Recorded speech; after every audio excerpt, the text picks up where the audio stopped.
మాకు నియోజకవర్గంలో సంబంధించి ఇద్దరు వ్యక్తులు పోటీగా చేస్తున్నారు. గీత గారు, అదేవిధంగా కళ్యాణి గారు. కళ్యాణి గారికి మద్దతు వర్మ గారు, వంగ గారికి మద్దతు చాలా మంది మంత్రులు. వీళ్ళిద్దరి మధ్య పోటీ ఎలా ఉంటుంది? కొంచెం అనుకున్నంత ఈజీగా ఏముండదండి. ఎలక్షన్ టఫ్గానే ఉంటుందండి. ఎందుకంటే జగన్ గారు చేసినటువంటి కార్యక్రమాలు అలాంటివి. అంటే ముఖ్యంగా ప్రతి మనిషి కోరుకునేది మౌలిక సదుపాయాలు. అంటే ఒక విద్య, వైద్యం, తాగడానికి నీరు, ఉండడానికి గృహం, ఇలాంటివన్నీ కూడా జగన్ గారు ఈ రోజుని అట్టడుగునున్న ప్రతి ఒక్కడికి చాలా అవలీలగా ఏర్పాటు చేశారు. కాబట్టి మోస్ట్ ఆఫ్ ద పీపుల్ ఏమనుకుంటున్నారంటే ఎంతో కాలం నుంచి స్వతంత్రం వచ్చినప్పటి నుంచి ఎంతోమంది వచ్చారు, పరిపాలించారు. కానీ ఇంత హార్ట్ఫుల్గా ప్రజలకి అతి దగ్గరగా ప్రజలకు కావాల్సిన అంటే పేదవాళ్ళు కూడా ఒక ధనికుడితో సమానంగా బ్రతికేటట్టుగా ఆర్థికంగా కొంచెం బలోపేతమై ఉన్నారు. రేట్లు ఇక్కడే కాదండి, నిత్యావసర వస్తువులు పెరగడం అనేది సెంట్రల్ వ్యవస్థ అండి. అది జాతీయ స్థాయిలో తీసుకునే నిర్ణయాలు అయ్యి మన ఒక్కరికే పెరగదు కాదు. ఈ రోజునే ఒక లేబర్కి వచ్చి 700 నుంచి 1000 రూపాయల వరకు డిమాండ్ చేసి తీసుకుంటున్నారు లేబర్. మరి అట్ ద సేమ్ టైము నీ కాస్ట్ ఆఫ్ లివింగ్ని బట్టే కదా, మనం సంపాదించే దాన్ని బట్టే కదా మనం బ్రతకగలం. ఇప్పుడు మనం చేసే పనికి డిమాండ్ చేసి డబ్బులు తీసుకున్నప్పుడు వస్తువు రేట్లు కూడా పెరుగుతాయి ఆటోమేటిక్గా. ఇప్పుడు ఒక రైతు ఏరిశనగ పండిస్తున్నాడు, మద్దతు ధర కావాలంటున్నాడు, ఎక్కువ ఇవ్వాలంటే ఎక్కువ ఇచ్చి కొనాలా. ఎక్కువ ఇచ్చి కొన్నప్పుడు అమ్మేటప్పుడు కూడా ప్రొడక్షన్ కాస్ట్ కూడా పెరుగుతుంది, ఆడు ఎక్కువ చేసి అమ్ముతాడు. ఇప్పుడు ఆ రేటు ఇక్కడ పట్టట్లేదు, రైతు మద్దతు ధర అడుగుతున్నాడు, రైతుకి ఇచ్చాం కాబట్టి ఆటోమేటిక్గా అది ఎక్కడ పడుతుంది, అది అది ప్రొడక్షన్ కాస్ట్ మీద వేసుకుని మార్కెటింగ్లో అది కలుపుతాడు. మరి రేట్లు అలా పెరుగుతాయి. మద్దతు ధర పెరగాలి కానీ మాకు ఏమో రేట్లు వస్తువుల ధర పెరగకూడదంటే ఎలాగంటే న్యాయం జరుగుతున్నట్టే. జరగడం అంటే ఎక్కడో చిన్న చితక ఉంటుంది. ఇప్పుడు ఉన్నారు 100 మంది ఉంటాం, 100 మందికి 99 మందికి లేదా 80 మందికి అయినట్టే, లేదా 60% అయితే మోర్ దాన్ అన్సక్సెస్ఫుల్ అయితే. ఇప్పుడు అందరినీ మనం చేస్తుంటే ఎక్కడో దిక్కల అసంతృప్తి లేకుండా ఏ ఫీల్డ్ ఉండదు. ఇప్పుడు అందరికీ అంటే అనుకునే స్థాయిలో అందకపోవచ్చు కానీ మినిమం అందుతుంది కదా. ఇప్పుడు కూటమి కలిపోతుంది కదా, కూటమి ఇప్పుడేమో వైఎస్ఆర్సీపీ, ఇద్దరి మధ్య పోటీ ఎలా ఉంటుంది ఇక్కడ నియోజకవర్గాలు ఎలా ఉంటుంది? అయితే పోటీ అంటే ఒక సెలబ్రిటీ ఫేము పైకి కనిపిస్తుంది, జనాల్లో హెల్ప్ తీసుకున్న వాళ్ళు మనసులో ఉంటుంది అది. అయితే ఇది ఇప్పుడు వరకు పదవుల్లోనూ అధికారంలో ఉన్నది కాబట్టి వీళ్ళ పథకాలు ఒకటి హార్ట్గా ఉంటాయి, కొంచెం చేసి ఫ్రెష్గా చేశారు కాబట్టి అవన్నీ గుర్తుపెట్టుకుని ఉంటారు. ఇప్పుడు ఈయన అనేసరికి ఏం చేస్తాడని క్రేజ్ తోటి ఉంటారు జనాలు. వెళ్తే అటు వెళ్ళొచ్చు, లేదంటే ఈ స్థాయిలో జరుగుతుంది మనకి ఎంతకంటే అవసరం లేదు, ఎవరు వచ్చినా ఎంతకంటే గొప్పగా చేయలేదు అనే సాటిస్ఫాక్షన్ కూడా అవ్వచ్చు. పోటీ అయితే ఫస్ట్లో చెప్పింది అది పవన్ కళ్యాణ్ సినిమా ఫేమ్ కాబట్టి పైకి కనిపిస్తుంది, జనాలు జేజేలు కొట్టడంలో ఈ రోజు ఉంటుంది. మాకైతే వంగ గీత. మెజార్టీ అని చెప్పలేం, 1 or 2 votes అయినా వంగ గీత అని మా కాన్ఫిడెంట్ అంతే. ఏంటి అంటే ఆవిడ చాలా చేశారండి. అంటే మేము ఫిషర్మెన్ వైజ్గా ఆవిడ చాలా హెల్ప్ చేశారు మాకు. ఎందుకంటే ఏదైనా బోట్ల ప్రమాదాలు జరిగినప్పుడు తక్షణంగా రియాక్ట్ అవ్వడం కానీ, లేదంటే మాకు ఏమన్నా ఉపాధి కల్పించడంలో కానీ, మాకు ఏమైనా బోట్లు ఇప్పించడం, వెల్ఫేర్తో బోటు ఇప్పించడం కానీ, మాకు కావాల్సిన ప్లాట్ఫామ్స్ హార్బర్ వైజ్గా చేయడం కానీ అన్ని చేశారండి. ఎందుకంటే ఆవిడ వంగ గీత అంటే ఆవిడ సర్వీస్ మోటో అంతా. ఆవిడ చాలా కాలం నుంచి, అంటే మేబీ నాకు తెలిసి 88-89 నుంచి ఆవిడ పొలిటికల్గా ఉన్నారు. అక్కడ నుంచి ఏదో ఒక పదవి చేస్తున్నారు పోర్ట్ఫోలియో, దానికి తగ్గట్టుగా ఆవిడ ఏం చేయగలదో అంతకు మించే చేశారు. ఈయనకే పని చేస్తుంది, గలాస్గా పని చేస్తుందండి ఎక్కువ. బాగా గీత గారు 3 పీరియడ్లు చేశారు.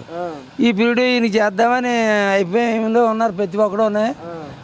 ముందర వరం గారికి అనుకున్నారు, వరం గారు లేరు కదా, అయితే వరం గారు అయితే ఇండిపెండెంట్ చేసినా వచ్చేస్తారు అని మనం ఏమీ లేదు. ఏంటి ఒక ఇంటికి వెళ్ళాడు అనుకోండి, ఒక ఇంట్లో ఆపద వచ్చిందంటే ఆయన 1000-2000 ఇస్తాడు. ఈ గీత గారు కానీ పోయిన ఆయన పేరేం పేరు పెండిన తరపు ఆయన కానీ అడుక్కునేవాడు కానీ ₹1. ఈ గీతనే 5. వరం గారుగా ఇండిపెండెంట్ వేసిన వరం గారు రోజు మొత్తం ఖాయం. ఇప్పుడు ఈ ఇద్దరు పొత్తుగా ఉన్నారు కనుక వరం గారు ఆయన కూడా ఉంటున్నాడు, వరం గారు నడిపిస్తారని తెలుస్తుంది. అవి గలాస్కి వేయటం ఖాయం. మరి ఇద్దరి మధ్య పోటీ ఎలా ఉంటుంది కళ్యాణ్ గారికి? ఫుల్ కానీ ఎలా ఉంటుంది ఫుల్ అంటే? ఎవరికి గీత గారికి వెళ్ళకైనా పోటీ గట్ట ఏముండదు, వేసేస్తారు ఆయన చేస్తారు. గీత గారికి ఏముండదు. మరి ఆవిడ కూడా మీ ఇంటి ఆడపడుచు నేను ఒక ఏంటి ప్రతి వాళ్ళు వస్తారు, మీకే అంటాం, మీ వాళ్ళు వస్తారు, మీకేంటి అంటాం. చేసేటప్పుడు ఎవరికి వేస్తారో ఎవరికి తెలదో. పెద్దానికి గలాస్కి మాత్రం గుర్తుతం ఎక్కువగా ఉంది. ఫిక్స్ అయిపోయారా? మేము పిచ్చి అయిపోయినట్టే గలాస్కి. తర్వాత ప్రతి ఓడికి వేసాడు, మంగళోడికి వేసాడు, కుమ్మరోడికి వేసాడు, 110 మందికి వేసాడు, కనవాళ్ళు మానేశాడు. గీత కార్మికులు బొద్దుగా నొక్కేశాడు. గీత కార్మికులు ఏనాడు నుంచో చిన్నప్పటి నుంచి చెట్లకి ఇచ్చిపోయాడికి ₹1 లేదు. ప్రతి ఓడికి వస్తున్నాడు. గడ్డం తీసుకుని మంగళోడికి వేసాడు, ఇత్రి బట్టలు చేసుకుని సాకలోడికి వేసాడు, డబ్బులు ఆటో తోలుకుని కూడా వేసాడు. వాళ్ళు వ్యాపారం చేసుకుంటున్నారు కదా, వ్యాపారం చేసుకుని పావులపేట తెచ్చుకుంటున్నారు లేదా? చెట్టుగాళ్ళు ఉన్నారా? ఇలా యాసవకాలం 3 నెలలు కట్టబడతారు అంతే వాళ్ళు. అమ్మ వాళ్ళకి చెట్టు బలిజీ అన్న వాళ్ళకి ఎంతో కొంత వాళ్ళకి కూడా ఇవ్వాలి కదా. వీళ్ళకి ఎవరికో ₹1 ఇవ్వలేదు, వాళ్ళకే వేసాడు. గవర్నమెంట్ వల్ల మా చెట్టు బలిజీల వల్ల చెట్లు గీసామంటే బోళ్ళు అద్దె పోయింది, బోళ్ళు డబ్బులు వస్తాయి. వాళ్ళకి పన్ను కడతారు కదా, పన్ను కట్టి కూడా వేసి ఏమీ లేదు. మామూలు ఇస్తే ఆ ఉన్న వృత్తులు వాళ్ళు చేసేసుకుని సాయంత్రానికి ₹1000 ₹2000 చేసుకుని పట్టుకుపోతారు వాళ్ళు. వాళ్ళకి మళ్ళీ లోన్లు ఇచ్చాడు. మరి మాకేం ఇచ్చాడు? మాకేం లేదు కదా చెట్టు బలిజీలకి. గీత కార్మికులు బాగా నాశనం చేస్తాడండి. గీత కార్మికుల్ని ఎందుకు పని చేయకుండా చేసి పారేసాడు. గవర్నమెంట్ సొమ్ము కట్టింది, మేము మాకు ఏమి లేకుండా చేశారు ఇలా. చివరిగా చెప్తారు ఎవరికి వేస్తారు?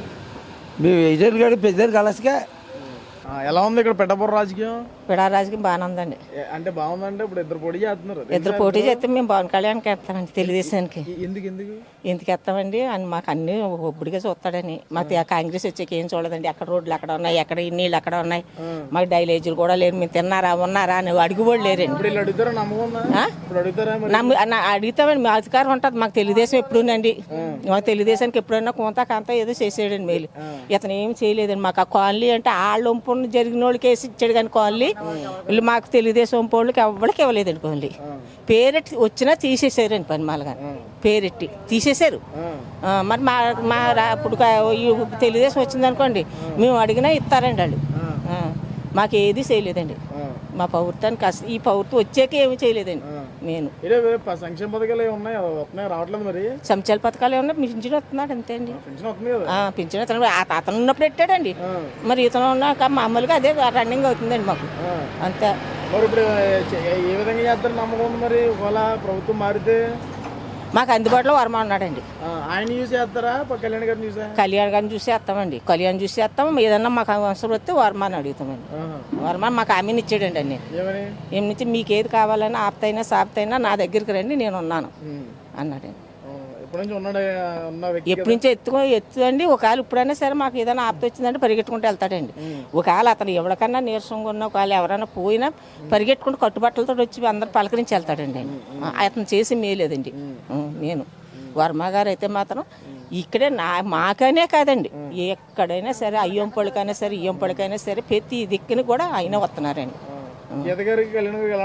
మన కేత గారు ఎప్పుడు మాకు గెలిచి ముందు వెళ్ళిపోయారు తప్ప మీ ఊళ్ళో ప్రభుత్వం ఎలా ఉన్నదని కూడా అడగలేదండి. ఎప్పుడు అతను ఇప్పుడు వరకు ఎప్పుడు అడగలేదండి. చేస్తారు చేసే వాళ్ళకి వాళ్ళకి అయ్యం నిలబడ్డ వాళ్ళకే చేస్తారు. ఎవరికి చేస్తారు? మేము అయ్యం చేయలేదండి. ఓటు మేము మేము ఎప్పుడు అంతే అండి. మాకు ఓటు పుట్టిన కానించి మేము తెలుగుదేశం అండి పక్క అందండి. అభిమానం ఏముందండి? మా తెలుగుదేశం అయితే మేము ఏదైనా అడుక్కున్నాక ఉంటుందండి. వైసీపీ అయితే వాళ్ళు చూసుకుంటారండి.